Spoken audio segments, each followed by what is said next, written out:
नमस्कार प्रिय विद्यार्थियों।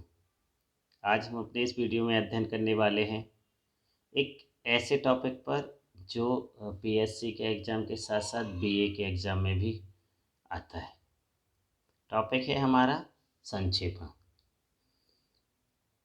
आज का अध्ययन आरंभ करने से पहले आप सभी से अनुरोध है कि यदि अभी तक आपने अपने इस चैनल को सब्सक्राइब नहीं किया है तो सबसे पहले इस चैनल को सब्सक्राइब कर दीजिए। और यदि आप सब्सक्राइब कर चुके हैं, इस चैनल के सदस्य हैं, तो आपसे अनुरोध है कि आप अपने दोस्तों को भी इस चैनल पर आमंत्रित कीजिए। चलिए विद्यार्थियों, तो हम अध्ययन आरंभ करते हैं। आज का हमारा टॉपिक क्या रहेगा? ये रहेगा संक्षेपण।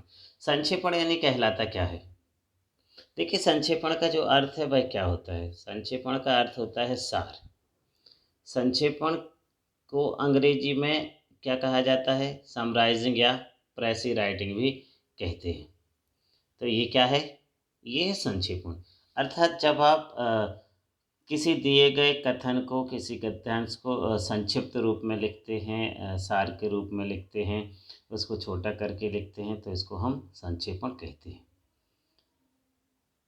जब किसी लिखित या कथित विषय वस्तु जैसे लेख, निबंध या अनुच्छेद को उसमें निहित तथ्यों को पूर्व अर्थों के साथ संक्षिप्त किया जाता है, तो उसी को क्या कहा जाता है? उसी को संक्षेपण कहा जाता है। अब हम इस संक्षेपण को एक परिभाषा के माध्यम से भी समझ लें। यहाँ परिभाषा मैंने इसीलिए दी है कि यदि आप बीए के एग्ज़ाम में बैठे हैं और आपको संक्षेपण आ रहा है, तो वहाँ यदि आप किसी राइटर की एक परिभाषा देते हैं तो आपको अच्छे अंक प्राप्त हो जाएंगे। तो संक्षेपण को जेबीसी वर्नाड ने कुछ इस प्रकार से परिभाषित किया है। वे कहते हैं कि संक्षेपण किसी लिखित सामग्री के आधारभूत तथ्यों का सुनियोजित संक्षिप्त इतिवृत्त है। अर्थात कोई लिखित सामग्री है, उसके आधारभूत तथ्यों को देखिए, उसके हमें मूल तथ्यों को नहीं खोना है। उन तथ्यों के साथ ही आप जो एक नियोजित तरीके से उसका संक्षिप्त बना कर देते हैं, उसका सारांश पूरा बना कर देते हैं, उसकी इतिवृत्त बता देते हैं, उसी को ही संक्षेपण कहा जाता है। संक्षेपण की क्या विशेषताएं होती हैं या एक अच्छे संक्षेपण में क्या क्या होना चाहिए? चलिए तो हम देखते हैं संक्षेपण की विशेषताएं। एक अच्छे संक्षेपण के अंतर्गत पहली बिंदु क्या होनी चाहिए? संक्षेपण में विचारों की क्रमबद्धता खंडित नहीं होनी चाहिए। आपको ये बात बहुत अच्छे से ध्यान रखना है कि उसमें जो विचारों का प्रवाह है वो बना रहना चाहिए। वो क्रमबद्धता टूटनी नहीं चाहिए। मतलब ऐसा ना हो कि आप जिस क्रम से आपको आना चाहिए था, आपने उस क्रम को तोड़ दिया। दूसरा क्या है? दूसरा है संक्षेपण करते समय दिया गया शीर्षक छोटा होना चाहिए। मतलब आप जो उसमें शीर्षक बना रहे हैं, जैसे उसमें एक जो शीर्षक आप देंगे वो कैसा हो जाना चाहिए? वो छोटा होना चाहिए, शीर्षक बहुत बड़ा नहीं होना चाहिए। तीसरा क्या है? संक्षेपण में यह भी ध्यान रखना चाहिए कि कहीं विचारों में उलझन पैदा ना हो। मतलब आपने जो उसमें विचार दिए हैं तो वो ऐसे ना हो कि वो एक भ्रम पैदा कर रहे हैं या वो आपस में ही उलझ रहे हों। संक्षेपण में यदि कहा जाए तो स्पष्टता होनी चाहिए, उलझन नहीं होनी चाहिए, स्पष्टता होनी चाहिए। अगला क्या है? संक्षेपण करते समय विशेष ध्यान रखा जाना चाहिए कि संक्षेपण के दौरान कहीं कथन का मूल भाव तो नष्ट नहीं हो रहा है। जो मुख्य चीज़ है वो है कथन का मूल भाव, और कहीं वो मूल भाव ही आप जब उसको संक्षिप्त कर रहे हैं, छोटा कर रहे हैं, तो वो नष्ट तो नहीं हो रहा है।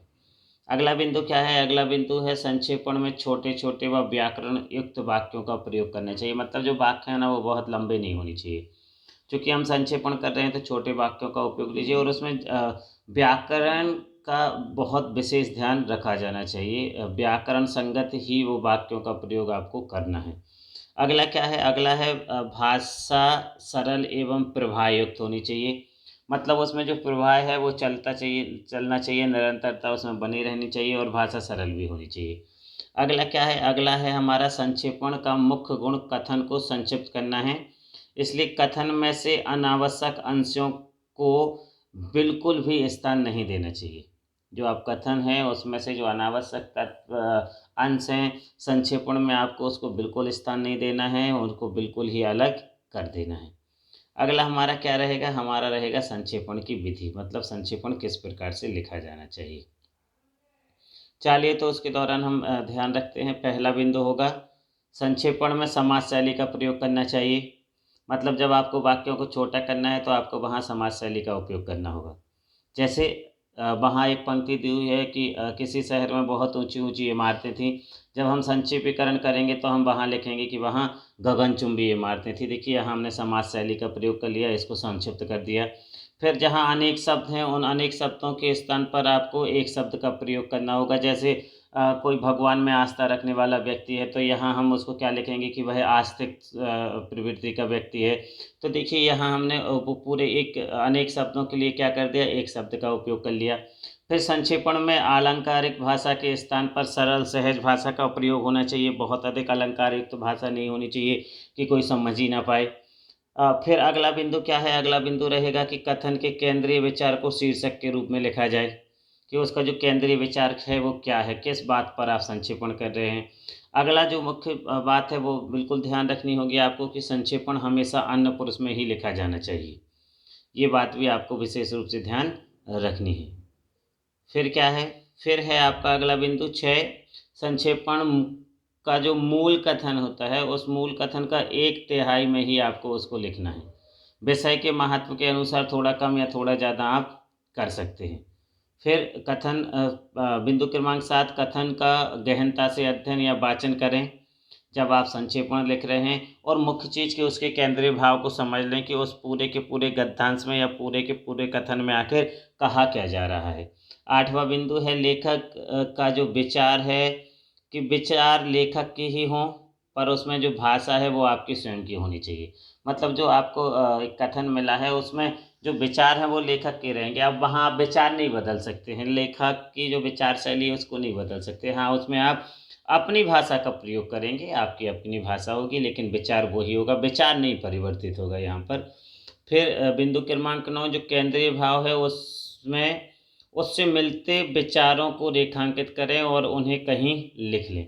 मतलब जब आप संक्षिप्तीकरण कर रहे हैं, संक्षेपण लिख रहे हैं, तो पहले उस पूरे जब आप कथन को पढ़ रहे हैं तो उसमें जो केंद्रीय भाव से मिलते-जुलते विचार हैं, जो आपने केंद्रीय भाव पहले ही समझ लिया था, उससे जितने भी मिलते-जुलते जो विचार हैं उनको आपको क्या कर लेना है, रेखांकित करते चलना है या कहीं लिखते चलना है, जिससे कि आपको अंत में परेशानी ना हो और आप उन रेखांकित विचारों से या लिखे हुए विचारों से अपना संक्षेपण तैयार कर सकें।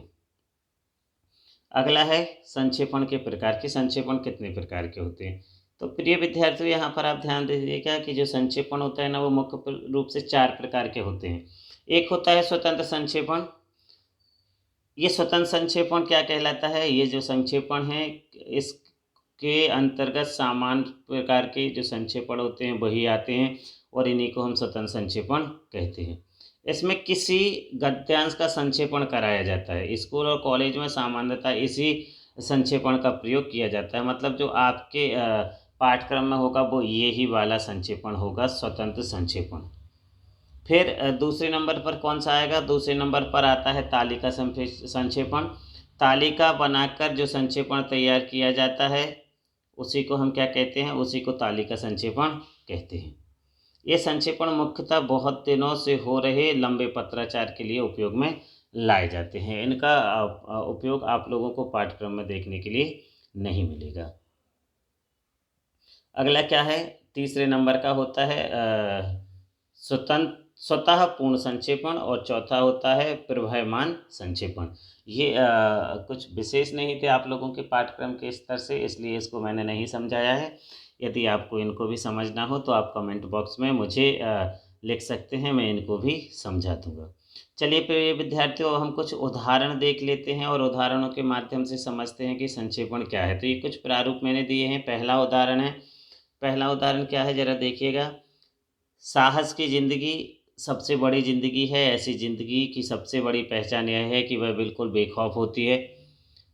साहसी मनुष्य की पहचान यह है कि वह किसी इस बात की चिंता नहीं करता है कि तमाशा देखने वाले लोग उसके बारे में क्या सोच रहे हैं। जनमत की उपेक्षा करके जीने वाला व्यक्ति ही दुनिया की असली ताकत होता है और मनुष्यता भी उसी आदमी से मिलती है।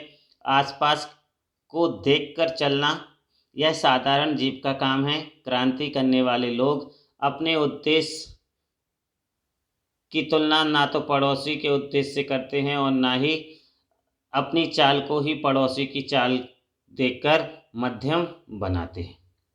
अब हमें इस पूरे के पूरे गद्यांश का जो दिया हुआ गद्यांश है या जो कथन है, इसका क्या करना है, इसका आपको संक्षेपण करना है। तो यहाँ ये मैंने संक्षेपण करके दिया है, जरा देखिएगा। साहसी व्यक्ति निडर होता है, वह इस बात की परवाह नहीं करता है कि लोग उसके विषय में क्या कहते हैं। साहसी व्यक्ति किसी की नकल नहीं करता है, वह अपने मार्ग पर बिना किसी चिंता के चलता है। प्रिय विद्यार्थियों, हमेशा ध्यान रखिएगा कि जो संक्षेपण होता है, इस संक्षेपण में जो मूल कथन होता है उसका केवल 1/3 भाग ही लिखा जाता है। ये मैंने आपको पहले भी बताया है, मतलब केवल 25% ही आपको लेना है पूरे में से। हाँ, थोड़ा बहुत कम या थोड़ा बहुत ज़्यादा हो सकता है, आपको 25% से ज़्यादा नहीं लेना है। उदाहरण नंबर 2 देखिए। वैदिक युग में आर्यों में जाति विभाग नहीं था, मतलब जाति का विभाजन नहीं था। स्त्रियां शिक्षित होती थी, कृषि उन लोगों का प्रधान व्यवसाय था एवं पशु पालन उन लोगों की जो प्रधान संपत्ति होती थी, वो पशुओं को ही गिना जाता था। आर्य लोग सोमरस नामक मादक पदार्थ बनाकर उसका सेवन करते थे और देवताओं को भी उसे अर्पित करते थे। आर्य लोग गांव में रहते थे, गांव बनाकर रहते थे। आज जैसे नगर देखने को आपको वहां उस समय नहीं मिलते थे। हाँ, लेकिन ये बात ज़रूर थी कि दीवारों से घिरे हुए किलों की कमी नहीं थी। राजा लोग सुनहरे वस्त्र और आभूषण पहनकर राजकाज करते थे। मनु संहिता उस समय लिखी गई और उसी समय हिंदुओं में जाति विभाग हुआ। सर्वप्रथम भारतवासियों में 2 विभाग थे, एक आर्य और एक अनार्य। अब ये जो गद्यांश दिया गया है, आपको इसका संक्षिप्तीकरण करना है। अब हम इसका संक्षेपण करेंगे। तो चलिए विद्यार्थियों, हम देखते हैं इसमें संक्षेपण करने के लिए मैंने कौन सा तरीका अपनाया है और आपको कौन सा तरीका अपना है। हमने सबसे पहले केंद्रीय भाव को समझा। केंद्रीय भाव क्या था? वैदिक काल में आर्य जो जाति थी उसके बारे में बताया गया है। तो हमने देखा कि वैदिक काल में आर्य जाति विभाजन से रहित और सुखी थी, मतलब उस समय जाति विभाजन नहीं था, वो सुखी भी थे। जनता कहाँ रहती थी? तो जनता गांव में रहती थी और इनकी रक्षा करने के लिए क्या था, इनकी रक्षा करने के लिए ही दीवारों से घिरे हुए किले थे, अर्थात राजा इनकी रक्षा करते थे। जो समाज की स्त्रियां थीं वो शिक्षित थीं और समाज कृषि प्रधान था, कृषि में समृद्ध था। खान पान का स्तर बहुत अच्छा था और भारतीय समाज में जो जाति व्यवस्था का उदय हुआ वो हम मनुस्मृति काल से ही मान सकते हैं कि इसी समय से मनुस्मृति काल से ही भारतीय समाज में जाति प्रथा का आगमन हुआ और जो भारतीय समाज था वो 2 भागों में बट गया, एक आर्य और एक अनार्य। उम्मीद कर सकता हूँ ये वीडियो आप लोगों को बहुत ही मददगार साबित होगा और आपके अध्ययन में बहुत ही मदद आपको देगा। मेरे इस चैनल से जुड़े रहिए और अपने दोस्तों को इस पर आमंत्रित करते रहिए। आप अगले टॉपिक में क्या पढ़ना चाहते हैं, अगले वीडियो में क्या पढ़ना चाहते हैं, ये मुझे कमेंट बॉक्स में ज़रूर लिख कर दीजिए। और हाँ प्रिय विद्यार्थियों, कमेंट ज़रूर कीजिए कि आपको कैसा लग रहा है वीडियो अध्ययन, कैसा लग रहा है, क्या उसमें आपको सुधार की आवश्यकता है। और मेरा कोई एक साथी है जो इसको डिसलाइक करता है, तो मैं उससे भी जानना चाहता हूँ कि कमेंट बॉक्स में मेरे अध्यापन को पसंद ना करने के पीछे क्या कारण है, वो ज़रूर बताइए, जिससे कि मैं उसमें सुधार कर सकूँ और आपको बेहतर से बेहतर अध्ययन उपलब्ध करा सकूँ। धन्यवाद।